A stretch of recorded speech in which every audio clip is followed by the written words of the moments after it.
नमस्कार दोस्तों, मैं राजेंद्र यादव आप सभी लोगों का स्वागत करता हूं आपके अपने ही YouTube channel M with Rajendra पर। यहां पर आप देखेंगे बहुत ही अच्छे सामान्य अध्ययन के 40 प्रश्न।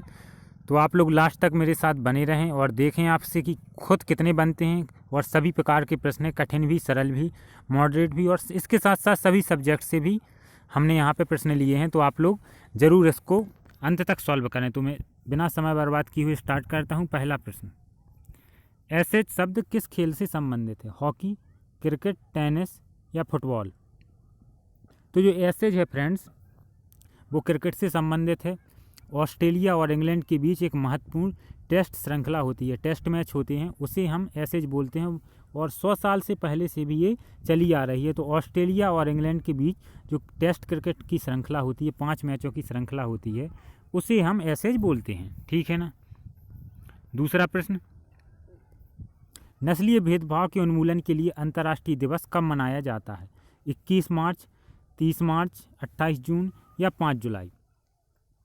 तो नस्लीय भेदभाव के उन्मूलन के लिए अंतर्राष्ट्रीय दिवस 21 मार्च को मनाया जाता है। और फ्रेंड्स, एक 7 बजे बहुत ही अच्छा वीडियो आएगा सुपर टेट के लिए, तो आप लोग 7 बजे ज़रूर देखें, क्योंकि बहुत से लोगों के पास नोटिफिकेशन नहीं पहुंच पाता है।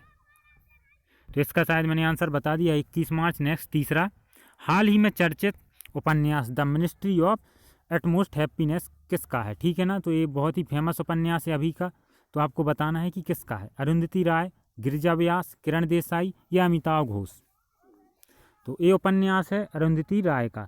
तो ये इसका राइट आंसर हो जाएगा। पांचवा प्रश्न और बहुत ही महत्वपूर्ण, विश्व में किसी भी देश की प्रथम महिला राष्ट्रपति? प्रतिभा देवी सिंह पाटिल, एस्टेला रजावेल, किम क्लिस्टर या अन्ना कुर्निकोवा?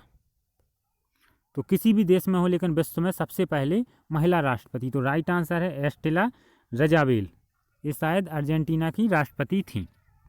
तो बी इसका राइट आंसर हो जाएगा, रजावेल। छठवां प्रश्न, गुटनिरपेक्ष आंदोलन का पहला सम्मेलन कहाँ हुआ? पेरिस, केपटाउन, हरारी या बेलग्रेड? तो राइट आंसर है इसका, जो गुटनिरपेक्ष आंदोलन का पहला सम्मेलन है वो बेलग्रेड में हुआ। कहाँ पे हुआ? बेलग्रेड में हुआ था, और 1961 में हुआ था। ठीक है ना। और इसके जो गुटनिरपेक्ष आंदोलन का संगठन है, इसको अस्तित्व में लाने का श्रेय किसे जाता है? जवाहरलाल नेहरू जी को। ठीक है। और मिस्र के राष्ट्रपति नासिर को और यूगोस्लाविया के मार्शल टीटो, इन 3 लोगों का श्रेय जाता है इस संगठन को बनाने में, गुटनिरपेक्ष आंदोलन को संगठित करने में। ठीक है। और 1961 में बेलग्रेड में इसका पहला सम्मेलन हुआ था। सातवां प्रश्न, ओपेक का मुख्यालय कहाँ है? हैग, कोपेनहेगन, वियना या पेरिस? तो ओपेक का मुख्यालय आपको बताना है फ्रेंड्स। तो राइट आंसर इसका जो मुख्यालय है वो वियना में है। कहाँ पे है? वियना। और ओपेक, जो कि ओपेक एक तेल निर्यातक देश हैं, उनका समूह है। तेल पर इनमें समय समय पर बहुत ही तेल संबंधी मीटिंग होती रहती है। ओपेक का जो फुल फॉर्म है वो है Organization of the Petroleum Exporting Countries. आठवां प्रश्न, विश्व स्वास्थ्य दिवस कब मनाया जाता है? 7 अप्रैल, 8 मई, 5 सितंबर या 8 नवंबर? तो जो विश्व स्वास्थ्य दिवस है फ्रेंड्स, वो 7 अप्रैल को मनाया जाता है। तो ये इसका सही आंसर हो जाएगा। 9वां प्रश्न, ये भी आसान है, दिलवाड़ा का जैन मंदिर कहाँ है? हरिद्वार, पुरी, माउंट आबू या नासिक? तो दिलवाड़ा का जैन मंदिर है वो राजस्थान, माउंट आबू में है। तो सी इसका राइट आंसर हो जाएगा। बढ़ते हैं आगे। 10वां प्रश्न, भारतीय चीनी तकनीकी संस्थान कहाँ है? कानपुर, हैदराबाद, देहरादून या नई दिल्ली? तो भारतीय चीनी तकनीकी संस्थान है वो कानपुर में है। तो ये इसका सही आंसर हो जाएगा। 11वां प्रश्न, विलायत खां का संबंध है सरोद, शहनाई, बांसुरी या सितार? तो विलायत खां का जो संबंध है फ्रेंड्स वो सितार से है। डी इसका सही आंसर हो जाए। विलायत खां सितार से संबंधित हैं। 12वां प्रश्न, लाल बहादुर शास्त्री का समाधि स्थल कहलाता है राजघाट, शांतिवन, शक्ति स्थल या फ्रेंड्स विजय घाट? ठीक है ना। तो राइट आंसर है विजय घाट। लाल बहादुर शास्त्री का समाधि स्थल क्या कहलाता है? विजय घाट। ठीक है ना। और महात्मा गांधी के सभी लोग परिचित होंगे। समाधि स्थल राजघाट, शांतिवन है वो जवाहरलाल नेहरू का है, और शक्ति स्थल है वो इंदिरा गांधी का है, और अभय घाट मोरारजी देसाई। ये कुछ महत्वपूर्ण समाधि स्थल हैं। 13वां प्रश्न, भारत कोकिला के नाम से कौन विख्यात है? लता मंगेशकर, मदर टेरेसा, सरोजिनी नायडू या एनी बेसेंट? तो जो भारत कोकिला के नाम से विख्यात हैं वो सरोजिनी नायडू हैं, ठीक है ना, और स्वर कोकिला लता मंगेशकर। तो भारत कोकिला सरोजिनी नायडू। 14वां प्रश्न, अमर्त्य सेन को कल्याणकारी अर्थशास्त्र के लिए कब नोबेल पुरस्कार मिला? 1995, 98, 1999 या 2001? तो अमर्त्य सेन जी को भारत के प्रसिद्ध अर्थशास्त्री हैं, कल्याणकारी अर्थशास्त्र के लिए 1998 में नोबेल पुरस्कार मिला था। 15वां प्रश्न, मान बुकर सम्मान प्राप्त करने वाले भारतीय मूल के पहले लेखक कौन थे? विपिन त्यागी, किरण देसाई, अरविंद अडिगा या वी.एस. नायपाल? तो राइट आंसर है इसका, मान बुकर सम्मान सबसे पहले वी.एस. नायपाल को मिला। तो डी इसका राइट आंसर हो जाएगा। शायद इन्हें 1971 में मान बुकर सम्मान मिला था और सबसे पहली बार मिला था। 16वां प्रश्न, यहाँ पे आप देख रहे हैं ओलंपिक खेलों में सर्वाधिक स्वर्ण पदक जीतने का रिकॉर्ड, सर्वाधिक स्वर्ण और सर्वाधिक कुल पदक उन्हीं के नाम है। तो आपको बताना है आज तक के इतिहास में, और एक ओलंपिक में भी सभी रिकॉर्ड इन्हीं के पास हैं। क्या है उनका नाम? माइकल फेल्प्स, लोरिसा लोतनिन, पीटर क्रे या डैनियल होप्स? तो राइट आंसर है इसका माइकल फेल्प्स। इन्होंने ओलंपिक में सर्वाधिक स्वर्ण और सर्वाधिक कुल पदक जीते हैं। अमेरिका के तैराक हैं माइकल फेल्प्स। नेक्स्ट, एशिया का सबसे छोटा देश है? मालदीव, सेशेल्स, सिंगापुर या भूटान? तो अगर हम एशिया में बात करें क्षेत्रफल की दृष्टि से सबसे छोटे देश की, तो वो मालदीव है। तो ये इसका राइट आंसर हो जाएगा। क्वेश्चन नंबर 19 ये भी कई बार पूछा गया है, कौन सी जल संधि अंतर्राष्ट्रीय तिथि रेखा के समांतर है? मलक्का जल संधि, डेविस जल संधि, बेरिंग जल संधि या जिब्राल्टर जल संधि? तो राइट आंसर है इसका, जो अंतर्राष्ट्रीय तिथि रेखा के समांतर है वो बेरिंग जल संधि। क्या है? तो सी इसका राइट आंसर हो जाएगा, बेरिंग जल संधि। 20वां प्रश्न, विश्व का सबसे बड़ा चावल उत्पादक देश है? अमेरिका, चीन, ब्राजील या भारत?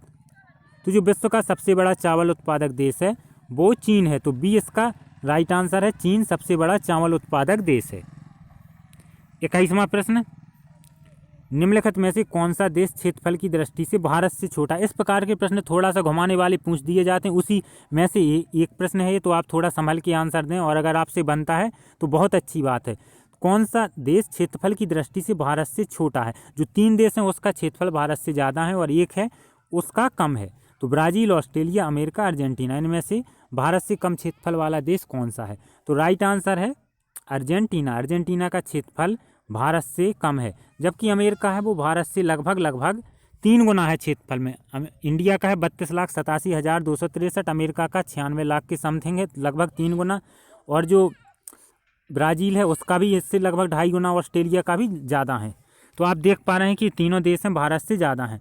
आप क्रम से याद कर सकते हैं, रूस, कनाडा, चीन, अमेरिका, ब्राज़ील, ऑस्ट्रेलिया, भारत, इसके बाद अर्जेंटीना। भारत से कम है अर्जेंटीना को, बाकी जो देश हैं वो भारत से ज़्यादा हैं।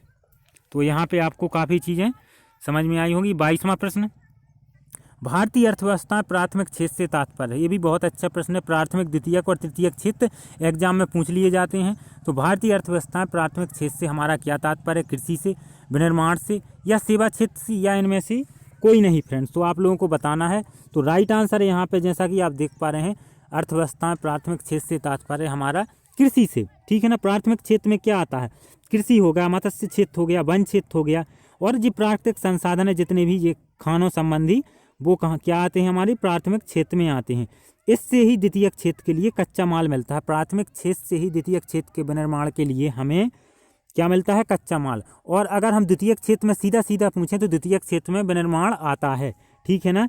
इस क्षेत्र में प्राकृतिक उत्पादों के विनिर्माण के जरिए अन्य रूप में परिवर्तन होता है। जैसे हम गन्ना से चीनी वगैरह, गुड़ वगैरह बनाते हैं, तो वो क्या हो गया? विनिर्माण या द्वितीयक क्षेत्र ही हो गया, ठीक है ना। हम कहीं ना कहीं जो उद्योग स्थापित करते हैं द्वितीयक क्षेत्र को हम औद्योगिकीकरण भी बोलते हैं, ठीक है ना, औद्योगिक क्षेत्र भी बोलते हैं, जिसमें हम कच्चे माल का या प्राथमिक क्षेत्र का उपयोग करके जाते हैं, ठीक है ना। और अगर तृतीयक क्षेत्र की हम बात करें, जो लास्ट आपका बचा है, वो सीधा सेवा क्षेत्र से आता है। तृतीयक क्षेत्र क्या आता है? सेवा क्षेत्र से, ठीक है ना। इस क्षेत्र में जैसे परिवहन, शिक्षा, सामुदायिक एवं व्यक्तिगत सेवाएं आदि शामिल हैं। तो आपका बहुत अच्छे से क्लियर हो गया होगा प्राथमिक क्षेत्र, द्वितीयक क्षेत्र और तृतीयक क्षेत्र। 23वां प्रश्न, 2011 की जनगणना के अनुसार उत्तर प्रदेश में साक्षरता दर है 65.2%, 67.68% या 69.3% या 69.84%। तो आपको फ्रेंड्स बताना है कि आखिरकार कितनी है। तो राइट आंसर है जो 2011 की जनगणना के अनुसार उत्तर प्रदेश में साक्षरता दर है वो 67.68% है। कितनी है? 67.68% फ्रेंड, ठीक है ना। और अगर हम जनसंख्या घनत्व की बात करें तो वो उत्तर प्रदेश में कितना है? 829 व्यक्ति प्रति वर्ग किलोमीटर और भारत में 382। और अगर हम 10 की वृद्धि की बात करें तो उत्तर प्रदेश में बहुत अधिक है, 20.22% 10 की वृद्धि हुई है।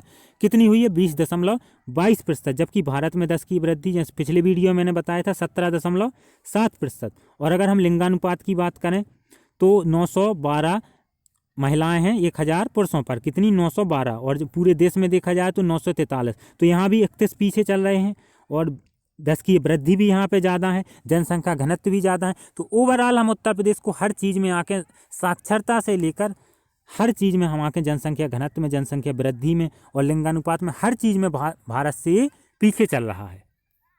24वां प्रश्न, भारत में मिश्रित अर्थव्यवस्था का अर्थ है बड़े एवं कुटीर उद्योग का सही अस्तित्व, आर्थिक विकास में विदेशों का सहयोग या सार्वजनिक एवं निजी क्षेत्र का सह अस्तित्व या इनमें से कोई नहीं। तो आपको ओवरऑल बताना है कि मिश्रित अर्थव्यवस्था किसे कहते हैं। तो फ्रेंड्स इसमें राइट आंसर है जो हमारा मिश्रित अर्थव्यवस्था से तात्पर्य है वो है सार्वजनिक एवं निजी क्षेत्र का सह अस्तित्व। तो सी इसका राइट आंसर हो जाएगा। 25वां प्रश्न, विश्व का सबसे ऊंचा पठार है दक्कन का पठार, अरब का पठार, पामीर का पठार या बोलीविया का पठार। एक बहुत ही अच्छा क्वेश्चन है, विश्व का सबसे ऊंचा पठार। तो विश्व का सबसे ऊंचा पठार है पामीर का पठार। इसकी समुद्र तल से औसत ऊंचाई है 5 किलोमीटर। आप समझ सकते हैं कि अगर आप जहां रह रहे हैं उस सतह को 5 किलोमीटर उठा दिया जाए तो कितनी बड़ी बात होती है, ठीक है ना। और आप पठार को भी अच्छे से समझते होंगे। एक बहुत बड़ा भूभाग, क्या एक बहुत बड़ा भूगोलिक एरिया, भौगोलिक क्षेत्र जहाँ पर लगभग औसतन ऊंचाई एक सी रहे, ज़्यादा उच्चावच देखने को ना मिले कि पहाड़ी आ जाए फिर समतल आ जाए, लगभग ऊंचाई एक सी रहे, एक बहुत अधिक बड़े भौगोलिक क्षेत्र में, उसे हम क्या बोलते हैं? पठार बोलते हैं, ठीक है ना। उच्चावच में कोई परिवर्तन ना हो। जैसे कि आप भारत में देख रहे होंगे दक्कन का पठार है, ये मध्य प्रदेश भी लगभग पठारी भाग है। इसकी समुद्र तल से औसत ऊंचाई 500 मीटर के समथिंग है। कितनी है? लगभग 500 मीटर। अगर लेकिन मैं बात करूं उत्तर प्रदेश और बिहार की तो ये बिल्कुल समतल मैदान है। क्या है? एक मैदान है। इनकी कोई भी समुद्र तल से बिल्कुल भी ऊंचाई नहीं, या यूं कहें कि लगभग समुद्र तल पर भी हैं और हजारों किलोमीटर की दूरी में भी इनकी समुद्र तल से ऊंचाई में कोई परिवर्तन नहीं होता है। जैसे कि मैं अगर एक बहुत महत्वपूर्ण बात आप लोगों को बताऊं, अगर हम स्टार्ट करते हैं सबसे पश्चिम से सहारनपुर से, तो सहारनपुर सिर्फ समुद्र तल से 280 मीटर की ऊंचाई पर। और पूरब में आते हैं आगरा, तो आगरा 176 मीटर ऊंचाई पर है, कोई ज़्यादा फर्क नहीं आया। अगर कानपुर की बात करें तो 126 मीटर, लखनऊ की बात करें तो 123 मीटर, बनारस की बात करें तो 81 मीटर, पटना की बात करें तो 53 मीटर और कोलकाता 9 मीटर। मतलब आप देख रहे हैं 100-150 मीटर, 2000 किलोमीटर जाने पर भी इतना फर्क। मतलब एक प्रकार से समुद्र तल ही है पूरा उत्तर प्रदेश और बिहार। आपने देखा कि 200 किलोमीटर जाने पर भी कोई समुद्र तल में परिवर्तन नहीं हो रहा है ऊंचाई में। जैसे कि आपने पहले ही देखा कानपुर 126, लखनऊ 123, मतलब 100 किलोमीटर जाइए आप एक समतल प्लेन ही मान लीजिए। तो एक बहुत ही महत्वपूर्ण मैंने कॉन्सेप्ट के साथ आपको यहाँ पे बातें बताई हैं। 26वां प्रश्न, निम्नलिखित में से कौन सी परियोजना स्वतंत्र भारत की पहली बहुउद्देशीय नदी घाटी परियोजना है? एक बहुत ही महत्वपूर्ण प्रश्न बार बार पूछा गया है। दामोदर घाटी परियोजना, भाखड़ा नांगल परियोजना, रेहंद परियोजना या हीराकुंड परियोजना। तो राइट आंसर है स्वतंत्र भारत की पहली बहुउद्देशीय नदी घाटी परियोजना है वो है दामोदर घाटी परियोजना। कौन सी है? दामोदर घाटी परियोजना है। और एक क्वेश्चन और पूछा जाता है, यह किस पर आधारित है? तो यह टेनेसी घाटी परियोजना पर आधारित है। दामोदर घाटी परियोजना किस परियोजना पर आधारित है? टेनेसी घाटी परियोजना संयुक्त राज्य अमेरिका की नदी घाटी परियोजना थी। यह विश्व की पहली बहुउद्देशीय नदी घाटी परियोजना थी। कौन सी? टेनेसी घाटी परियोजना, जिस पर दामोदर घाटी परियोजना आधारित है। और आप एक चीज़ को और अच्छे से समझिए कि आखिरकार नदी घाटी बहुउद्देशीय परियोजना होती क्या है।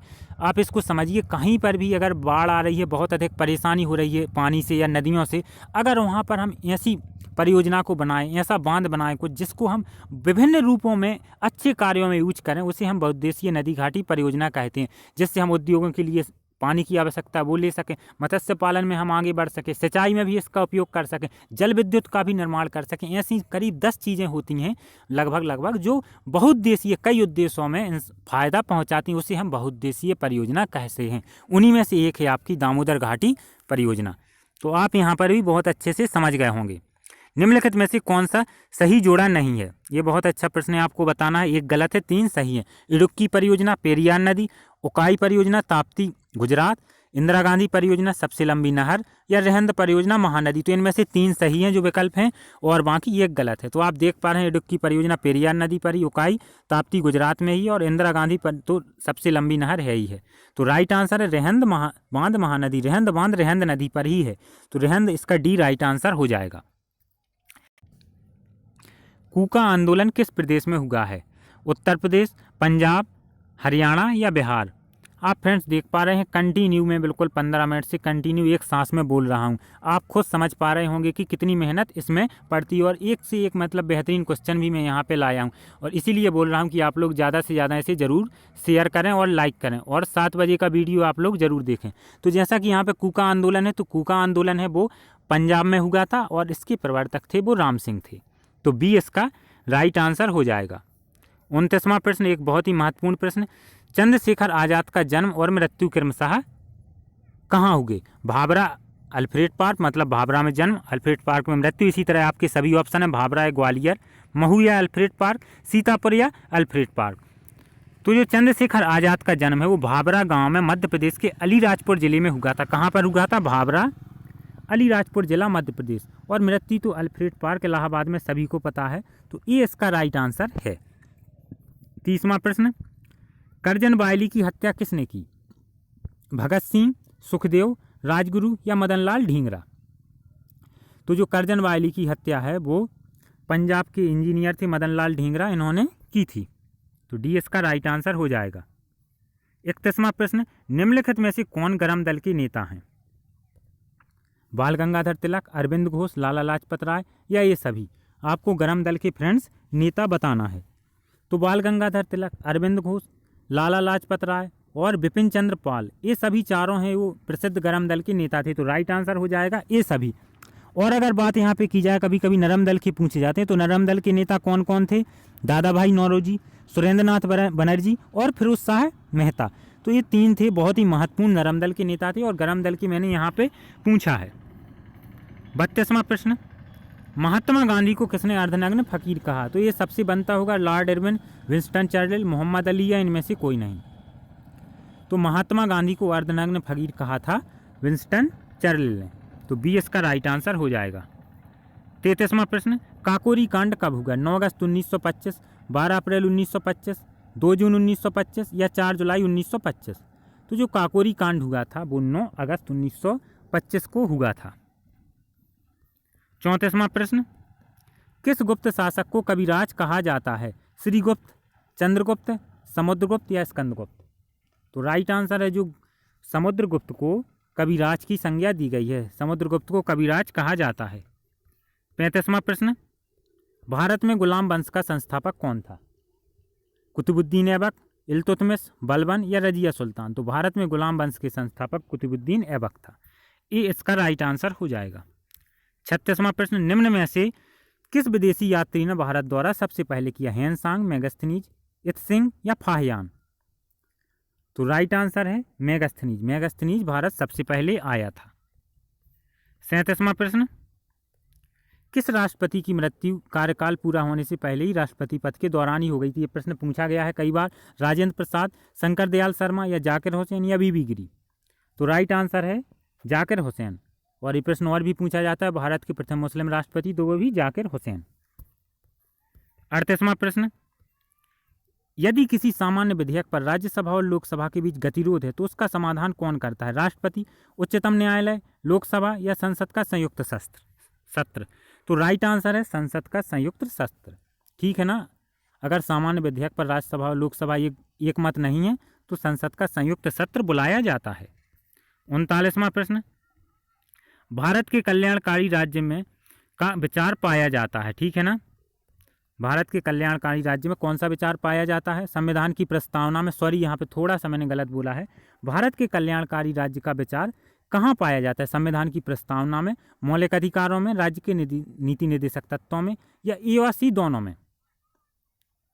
तो जो भारत के कल्याणकारी राज्य में का विचार है वो संविधान की प्रस्तावना और राज्य के नीति निर्देशक तत्व हैं, दोनों में पाया जाता है। तो